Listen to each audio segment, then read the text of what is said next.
मेरे को न्याय चाहिए, मेरे को न्याय चाहिए।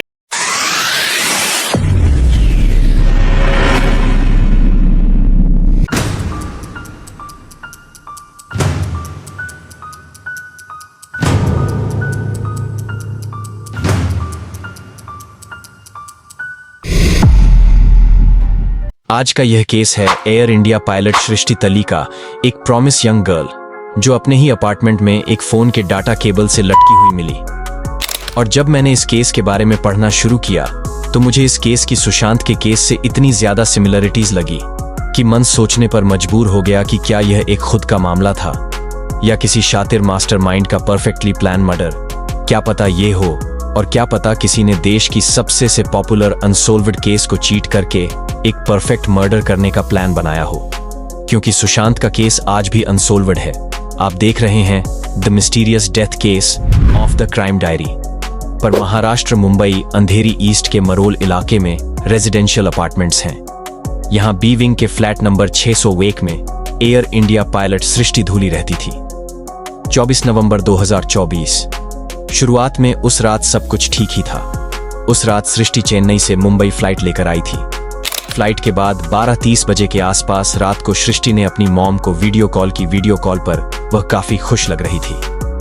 वह कॉल पर अपनी मॉम से सारी बातें शेयर कर रही थी कि आज की फ्लाइट बहुत ही अच्छी रही और अब उसे कल फिर से एक फ्लाइट लेकर जानी है, जिसके लिए वो काफी एक्साइटेड है। सृष्टि के फादर का 27 नवंबर को बर्थडे था, जो कि 3 दिन बाद आने वाला था। तो सृष्टि अपनी मॉम के साथ कॉल पर यह भी बातें कर रही थी कि वह अपने फादर के बर्थडे के लिए बहुत ही एक्साइटेड है और वह कुछ बड़ा करेगी।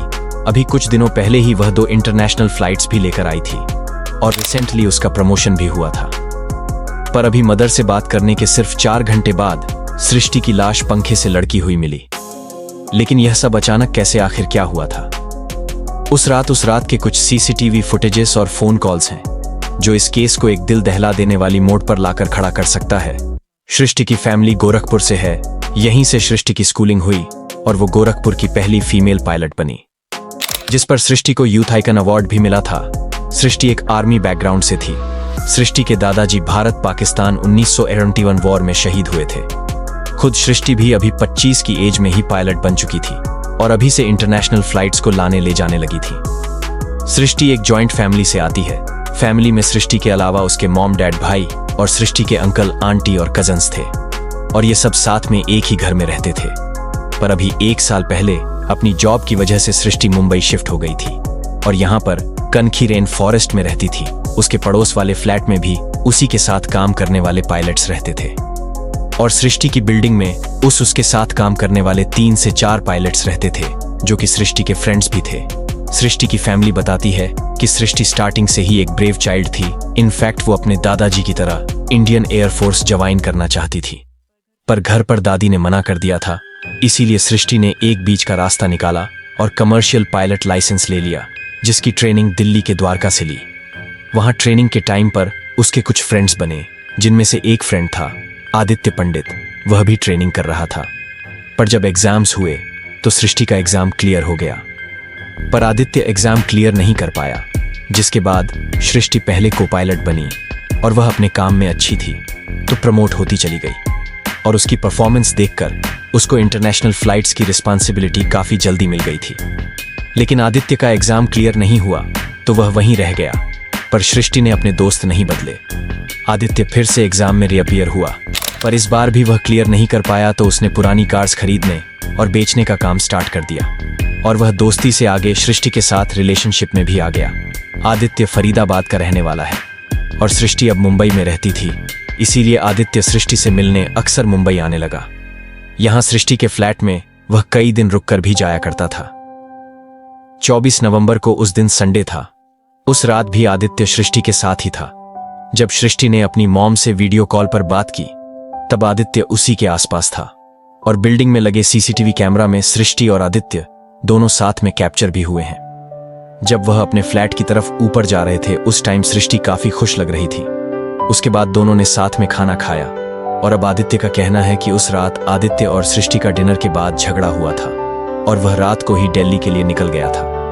और बिल्डिंग में लगे सीसीटीवी कैमरा में आदित्य की रात को 12 और 9 AM पर सृष्टि के फ्लैट से बाहर निकल के बिल्डिंग छोड़ के जाने की फुटेज है, जिसके बाद सृष्टि ने आदित्य को रोकने के लिए उसको परेशान होकर कई कॉल्स किए और तब उन दोनों के बीच में लगभग 11 कॉल्स एक्सचेंज हुई, जिसमें वीडियो कॉल्स भी थी। आदित्य का कहना है कि सृष्टि ने आदित्य को मरने की धमकी दी थी। सृष्टि ने कहा था कि अगर आदित्य वापस नहीं आया तो वह अपने साथ कुछ गलत कर लेगी। आदित्य ने बताया कि जब सृष्टि ने यह धमकी दी तब तक आदित्य 25 किलोमीटर दूर आ गया था। सृष्टि की यह बात सुनकर उसने अपनी कार वापस तो घुमाई, लेकिन वह सृष्टि के पास लगभग 4 बजे तक पहुंचा। जब आदित्य फ्लैट पर पहुंचा तो दरवाजा अंदर से बंद था। यह देखकर आदित्य वापस गया और उन दोनों की एक कॉमन फ्रेंड जिसका नाम उर्वी है और जो कि सृष्टि के फ्लैट से ऑलमोस्ट 3 किलोमीटर दूर रहती है, उसको लेने चला गया। उसके बाद दोनों चाबी वाले को साथ लेकर आए। फिर उन्होंने सृष्टि के फ्लैट का लॉक तोड़वा दिया और चाबी वाले को जाने को कहा। आदित्य ने बोला कि वह सृष्टि का फ्लैट लगभग 1 घंटे तक नॉक करता रहा और जब सृष्टि ने दरवाजा नहीं खोला तब जाकर उसने यह स्टेप लिया। अगर कोई 1 घंटे तक दरवाजा नहीं खोलता तो सबसे पहले दिमाग में यही आता है कि कहीं उसके साथ कुछ गलत ना हो गया हो, और उस टाइम पर एक एक सेकंड बहुत ज्यादा इंपॉर्टेंट होता है और उसी के साथ हर बार दरवाजा नॉक करने की आवाज बढ़ती चली जाती है, इसी उम्मीद के साथ कि अगर वह सो गया होगा तो उठ जाएगा। और इस सब के चक्कर में इस केस में सबसे पहले तो आसपास के लोग आना स्टार्ट हो जाते हैं। कुछ खुद आवाजें सुनकर और कुछ पड़ोसियों को हेल्प के लिए हमें ही बुलाना पड़ता है। लेकिन यहां तो आदित्य को सिचुएशन का पूरा अंदाजा था। ऐसे सिचुएशन में रात को किसी चाबी वाले को लाने का आइडिया भी आना कि बहुत अजीब बात है, क्योंकि उस सिचुएशन में एक एक सेकंड इतना ज्यादा इंपॉर्टेंट हो जाता है कि किसी दरवाजे से ज्यादा जरूरी हो जाती है। किसी की जान, फिर चाहे दरवाजा तोड़कर ही क्यों ना उसे बाहर निकालना पड़े, तो कोई भी नॉर्मल इंसान लोगों को बुलाकर दरवाजा तोड़ने की कोशिश करेगा, ना कि 3 किलोमीटर दूर बैठी कॉमन फ्रेंड को बुलाएगा, तब चाबी वाला आएगा और उससे दरवाजा खुलवाया जाएगा। और यहां तो सृष्टि के पड़ोसियों को कुछ खबर तक नहीं थी। इस सवाल से आगे बढ़े तो एक बहुत अजीब बात है, सृष्टि ने जो कुछ भी अपने साथ किया वह अपने बेडरूम में नहीं बल्कि अपने लिविंग रूम में किया, जो फ्लैट के दरवाजा खुलते ही दिख जाता। अजीब बात यह है कि चाबी वाले ने ताला खोलने के बाद अपने टूल भी अपने बैग में रखे होंगे, उसको उसके पैसे भी मिले होंगे।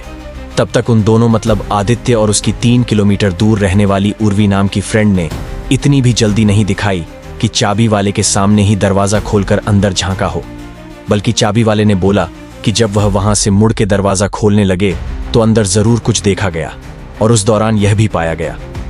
सृष्टि की कॉल्स के रिकॉर्ड्स तक आदित्य और उर्वी ने कभी भी उस समय ताला खोलने के बाद अंदर जाकर चेक नहीं किया था। चाबी वाला जब दरवाजा खोलने में व्यस्त था तब वह कह रहा था कि अंदर कुछ देखा गया था, और इस दौरान यह भी पाया गया कि सृष्टि की कॉल्स के रिकॉर्ड्स तक आदित्य और उर्वी ने कभी भी कोई भी कॉल नहीं उठाई थी। यह सवाल उठता है कि क्या आदित्य सच में सृष्टि की मदद के लिए वहां आया था या फिर कुछ और था। जो सीसीटीवी फुटेज में देखा गया वह सृष्टि का फ्लैट छोड़ते वक्त आदित्य और उर्वी की प्रतिक्रियाएं, उन्हें देखकर लगता है कि वे कुछ छिपा रहे थे। यदि सच में वह सृष्टि की मदद करने आए थे तो क्यों उन्होंने पहले से ही उसकी कॉल्स का जवाब नहीं दिया। वहीं जब दरवाजा खोला गया तो अंदर का दृश्य देखकर सब हैरान रह गए। सृष्टि का शव उसके लिविंग रूम में पड़ा था और उसके पास कोई सुसाइड नोट या कोई स्पष्ट कारण नहीं था कि उसने ऐसा कदम क्यों उठाया। सृष्टि का शरीर लिविंग रूम में पड़ा हुआ था, लेकिन यह भी तथ्य सामने आया कि यदि वह सुसाइड करने की कोशिश कर रही थी तो उसने इसे लिविंग रूम में करने का फैसला क्यों किया, जबकि उसका बेडरूम एक निजी और सुरक्षित जगह थी। इसके अलावा आदित्य का यह कहना कि उसने सृष्टि को गंभीर धमकी दी थी और फिर भी वह उसके पास वापस लौटने की बजाय उर्वी को बुलाने गया, यह सब बहुत संदिग्ध प्रतीत होता है। यह कैसे संभव हो सकता है कि आदित्य सृष्टि से मिलने के बाद दरवाजा न खोलने पर 1 घंटे तक धैर्यपूर्वक इंतजार किया, जबकि सृष्टि के जीवन की कोई गारंटी नहीं थी। इस परिस्थिति में तो कोई भी व्यक्ति तुरंत अंदर जाकर मदद करने की कोशिश करता, न कि इंतजार करता। यह भी सवाल उठता है कि क्यों आदित्य और उर्वी ने चाबी वाले को बुलाने का निर्णय लिया, जबकि उस समय उन्हें महसूस होना चाहिए था कि सृष्टि की स्थिति गंभीर हो सकती है।